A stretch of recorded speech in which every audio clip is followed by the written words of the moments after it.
Man, यही है ना हजरत लिखा हुआ? हाँ हेलो, गुड इवनिंग सर। हाँ जी, गुड इवनिंग। सर मेरा एक फिलोसफिकल सवाल था कि जैसे मान लो एक मजदूर है, वो पूरी शिद्दत से मेहनत से अपना शरीर बेच के काम करता है, पूरा अपनी शरीर की जान अच्छा, लगाता है। मुसलमान हैं आप? मुसलमान हैं आप बॉगी मैन साहब? नहीं सर, मैं मुसलमान नहीं हूँ, मैं हिंदू हूँ। ठीक। ठीक।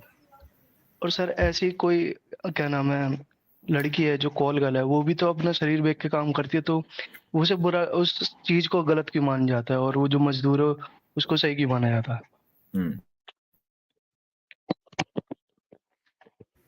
अच्छा, ये स्टिक हो गई वीडियो, क्या हजरत की हुई है मुफ्ती साहब या हमारी? हाँ, आवाज वीडियो गई, अभी सही हो जाएगी। मैं आपसे एक सवाल करता हूं, बुरा मत मानना। क्या ये पेशा जिस्म फरोशी का, यानी अपने अपने जिस्म को बेचने का, ये आप अपनी माँ बहन के लिए पसंद करेंगे?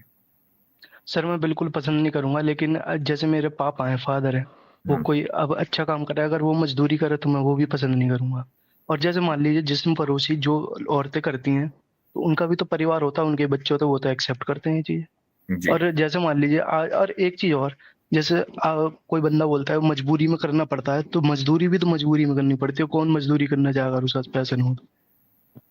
आपने कई सारे कलेम एक साथ किए हैं, और ये महज कलेम है, इनका हकीकत से कोई ताल्लुक नहीं है। मिसाल के तौर पर आपने ये कहा कि जो कॉल गर्ल्स हैं, या उनकी भी तो अपनी फैमिलीज हैं, वो भी तो इसको एक्सेप्ट करते हैं। वो एक्सेप्ट नहीं करते हैं। अगर आप उनको ये मौका दें ना कि वो इस जाल से निकल जाएं, तो वो पहली फुर्सत में निकल जाएंगे। आपको पता होगा कि जो ये पूरा प्रोस्टिट्यूशन का जो इंडस्ट्री है, ये माफिया के कंट्रोल में है। आप इसमें जा तो सकते हैं, निकल नहीं सकते हैं। अपनी मर्जी से निकलेंगे तो जान का खतरा है। सारी दुनिया में इसी तरीके से निजाम चलता है। इसका ताल्लुक सिर्फ इंडिया से नहीं है। अमेरिका में भी जो प्रोस्टिट्यूशन का बिजनेस होता है, ये इसी तरीके से है। यही वजह है कि अमेरिका में 99% जगहों पर प्रोस्टिट्यूशन इलीगल है, चूंकि ये सेक्स ट्रैफिकिंग जिसको बोलते हैं, ये उसके तहत आता है। पूरा माफिया इसको कंट्रोल करता है। लेकिन आम मजदूरी, एक आदमी दिन भर मेहनत करता है, मजदूरी करता है, कोई शख्स उसको ये नहीं कहता कि यार इसने मजदूरी करके बहुत इमोरल काम किया है। आप अपने वालिद के ताल्लुक से अगर बुरा समझते हैं ना, वो इसलिए नहीं समझते कि मेरे वालिद इमोरल काम कर रहे हैं, बल्कि इसलिए बुरा समझते हैं कि यार इस उम्र में मेरे लिए उनको काम करना पड़ रहा है। वही काम अगर आप करेंगे, आप ये चाहेंगे कि जो काम मेरे वालिद मेरे लिए कर रहे हैं ना, वो घर पे आराम करें, मैं करूं वो काम, मैं उनको कमा कर दूं। ये फर्क है। तो इसलिए दोनों चीजें इक्वल नहीं है। सर आपने एक बात बोली कि जो लड़कियां जो मतलब जो इस प्रोफेशन में वही काम नहीं करना चाहते, लेकिन मैंने कई डॉक्यूमेंट्री ऐसे, हाँ ऐसा हो सकता है कि बहुत सारी औरतें जबरदस्ती लाएगी, उनका मानना हो, लेकिन ऐसे बहुत सारी डॉक्यूमेंट्री देखी है, ऐसे बहुत सारे इंटरव्यू हैं जो औरतों ने दिया, और वो खुद बताती है हम अपनी मर्जी से गए, और वो इस चीज को जस्टिफाई भी करती हैं कि मतलब होती हैं जो अपनी मर्जी से भी करते हैं, तो उनके बारे में क्या कहेंगे क्या? और ये इमोरल क्यों है, मतलब लॉजिकली समझाइए इमोरल क्यों है ये काम? मुझे एक बात बताएं कि चलें इसको लॉजिकली समझते हैं। आपने औरतों को, कुछ औरतों को ये इजाजत दे दी कि प्रोस्टिट्यूट बन जाए, और प्रोस्टिट्यूशन को आपने लीगलाइज कर दिया है। क्या आप ये कंट्रोल करेंगे कि किस तरह के मर्द उनके पास जाएं? शादीशुदा जाएं या बगैर शादीशुदा? कौन से मर्द उनके पास जाने चाहिए? सर मैं कंट्रोल क्यों करूंगा? वो उन्हें तो पैसा मिल रहा है, वो कोई भी जाए उनके पास, कोई भी जाए। उन्हें कोई तो दिक्कत अगर कोई शादीशुदा मर्द ऐसी जगहों पर जाता है, तो क्या वो अपनी फैमिली लाइफ को नुकसान नहीं पहुंचा रहा है? हाँ सर, पहुंचा रहा, बिल्कुल पहुंचा रहा। तो क्या फैमिली लाइफ को नुकसान पहुंचाना मॉरल है कि इमोरल? सर वो मोरालिटी तो बहुत सब्जेक्टिव चीज है, वो तो नहीं, मैं सब्जेक्टिव नहीं है मोरल। भाई। फैमिली लाइफ को नुकसान पहुंचाना ऑब्जेक्टिवली इमोरल है। सर, सर कैसे कोई आदमी जा रहा है, वो घर से सेटिस्फाई नहीं है, कुछ प्रॉब्लम है, वो कहीं बाहर चला गया बात इस चीज के बात लिए। है फैमिली लाइफ को नुकसान पहुंचाने की। फैमिली लाइफ को नुकसान पहुंचाना ऑब्जेक्टिवली इमोरल है। जब आप हाँ सर, कंट्रोल ही मतलब नहीं कर सकते, तो अब आपने ये पर्टिकुलर सिनेरियो क्यों दे दिया कि भाई वो आदमी अपने घर से सेटिस्फाइड नहीं है? हर एक आदमी जा सकता है ना। बहुत से लोग तो शौक में जाएंगे ना, सेटिस्फेक्शन का इससे कोई ताल्लुक नहीं है। बहुत से लोग शौक में जाएंगे। तो जो जाएंगे, क्या वो अपनी फैमिली लाइफ को नुकसान नहीं पहुंचा रहे? हाँ सर, पहुंचा रहे हैं। और फैमिली लाइफ को नुकसान पहुंचाना ऑब्जेक्टिवली इमोरल है, इसलिए ये इमोरालिटी है। आपके वालिद, आपके पिताजी या कोई भी बड़ी उम्र का या कम उम्र का आदमी मजदूरी करता है और अपनी फैमिली को का खर्चा उठाता है, तो फैमिली को पालना पोसना क्या ये ऑब्जेक्टिवली मॉरल नहीं है? हाँ सर, ये एक आदमी की ड्यूटी है, मतलब मैं मानता हूँ ड्यूटी एक है। ऑब्जेक्टिव फैमिली लाइफ को नुकसान पहुंचाना ऑब्जेक्टिवली इमोरल, और फैमिली को पालना पोसना सपोर्ट करना ऑब्जेक्टिवली मॉरल, तो दोनों एक जैसे कैसे हो गए? ठीक है सर, मतलब ये चीज हटा दीजिए, चलो फैमिली मैन नहीं जा रहा कोई। जब आपने उस सोसाइटी में प्रोस्टिट्यूशन को लीगलाइज कर दिया तो हर एक आदमी जाएगा ना। आपने खुद ही कहा कि मैं कैसे कंट्रोल करूंगा, कंट्रोल कर ही नहीं सकते।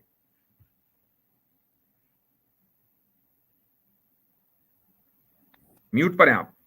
हेलो, अब मेरी आवाज आ रही है? हेलो, हाँ आ रही है। हाँ सर, तो हम कंट्रोल, हाँ ये तो ठीक है, हम कंट्रोल नहीं कर सकते, लेकिन वो तो आदमी को खुद देखना पड़ेगा ना। मतलब वो शादीशुदा क्यों आदमी। देखेगा?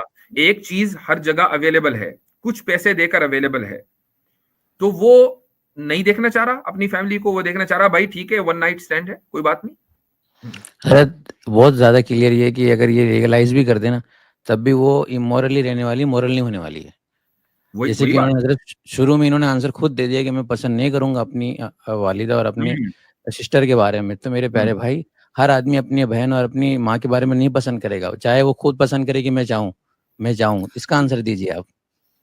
तो सर मैं इसका आंसर देता हूँ। जैसे मान लीजिए कोई बिजनेसमैन है, ठीक है, उसके पापा बहुत अच्छा काम करते हैं और वो मजदूरी करे तो वो पसंद नहीं करेगा, ऐसी तो यही ऐसी बात है, ये उनके लिए अप्लाई होता है लड़की। वो अपने वालिद के लिए, अपने पापा के लिए ये पसंद नहीं करेगा कि जब मैं घर में कमाने वाला मौजूद हूं तो भाई मेरे उम्र रसीदा वालिद क्यों काम करें, मैं उनको खिलाऊंगा पिलाऊंगा, उनकी जरूरत को पूरा करूंगा। ये है, वो मेहनत क्यों करें। लेकिन मेहनत करने पर आप उनको गाली नहीं देंगे, आप मेहनत करने को ये नहीं कहेंगे ये बड़ा इमोरल आदमी है, मेहनत कर रहा है, बताओ। इमोरल नहीं कहेंगे। बुरा महसूस करना इसलिए कि वो बुजुर्ग हैं, उनको इस उम्र में मेहनत नहीं करनी चाहिए, अलग है। इमोरल होना अलग है। बल्कि बहुत से लोग उनकी इस उम्र में काम करने को मोरल कहेंगे कि भाई देखो कितना खुददार है, अपनी औलाद के ऊपर नहीं टिका हुआ।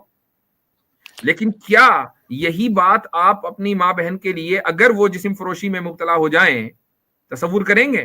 क्या आप इसलिए कहेंगे कि भाई तुम्हें जिस्म फरोशी करने की क्या जरूरत है, मैं तुम्हें खिला दूंगा पिला दूंगा? नहीं, बल्कि आप उसे कहेंगे आपके पास रोटी नहीं होगी तब भी आप इसको बुरा कहेंगे। ये फर्क है।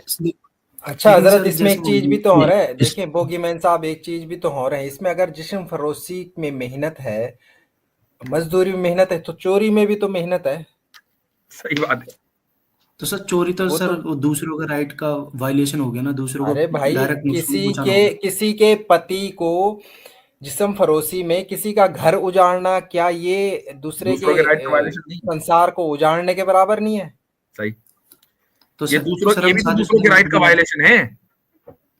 तो सर हम शादीशुदा मर्द की बात नहीं कर रहे, हम तो बोगीमैन साहब को हजरत ये भी पूछ सकते हैं। ये तो बोंगी हो गई, ये तो बोंगी हो गई कि शादीशुदा के लिए कुछ और कानून और उसके लिए कुछ। बोगीमैन साहब आप कह रहे हैं कि वालिद साहब को पसंद नहीं करेंगे।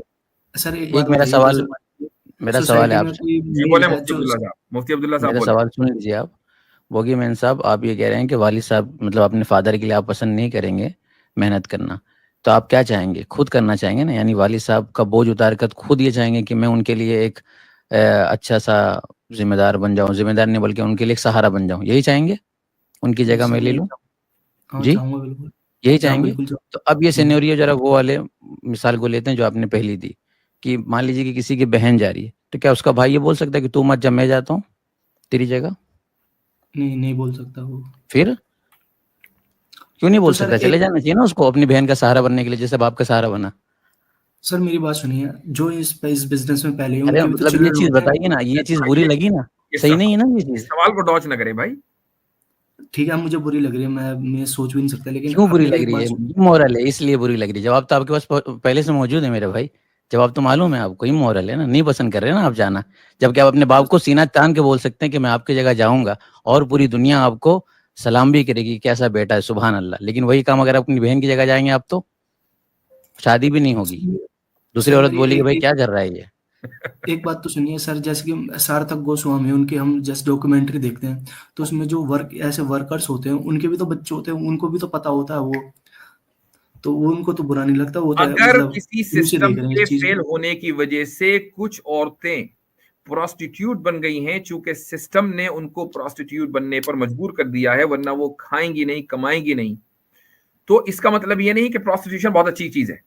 सिस्टम को ब्लेम करना चाहिए कि जो उन प्रोस्टिट्यूट्स को क्या कहते हैं उसको, कौन सा वर्कर, सेक्स वर्कर के नाम पर उनको पालता है, पोसता है और उसको प्रमोट करता है। तो ये सिस्टम का फेलियर है ना। तो सर सिस्टम ने तो लीगल कर रखा है, क्यों कर रखा है सर क्यों? सिस्टम ने तो? ये तो कह रहा हूं, सिस्टम पे क्रिटिसाइज करें, क्यों लीगल किया हुआ है? सर जैसे मान लीजिए अभी मेरे आर्गुमेंट बन नहीं रहा आपको देने के लिए, लेकिन एक और फिलोसोफर है आचार्य सर जो है, वो इस चीज को थोड़ा जस्टिफाई करते हैं, तो मैं उनके उनके ये जस्टिफाई करते हैं। हाँ चलो ठीक है, मतलब वो आर्गुमेंट दो। हाँ वो इसी तरीके से जस्टिफाई करते हैं ना, जैसे मान लीजिए एक औरत है, वो जिस्म बेच रही, तो ऐसी वो बोलते, मजदूर का एग्जांपल देते हैं, वो भी तो अपने जिस्म बेच के तो पैसे ये ला रहा है। अब इस इतनी देर से जो आपसे बात कर रहे हैं वो उन्हीं आचार्य जी के जो आर्ग्यूमेंट है उसको डिसमेंटल कर दिया बुरी तरीके से, बिल्कुल बोगस आर्ग्यूमेंट है।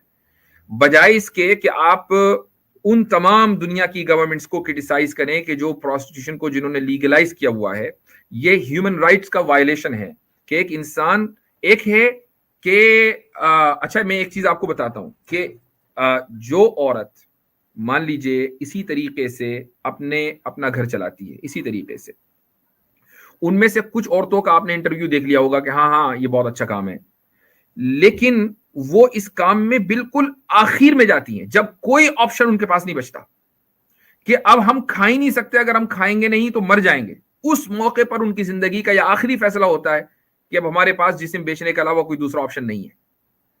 क्या एक आम मजदूर का यह जिंदगी का आखिरी फैसला होता है कि वो काम करे?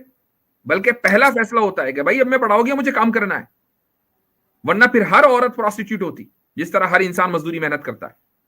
तो सर मजदूरी भी कोई ऑप्शन थोड़ी है, मतलब मजदूरी भी तो एक लौता ही ऑप्शन है, अगर उस पर कुछ और ऑप्शन होता तो वो करता ना, मजदूरी भी तो एक लास्ट स्टेज है ना आदमी की।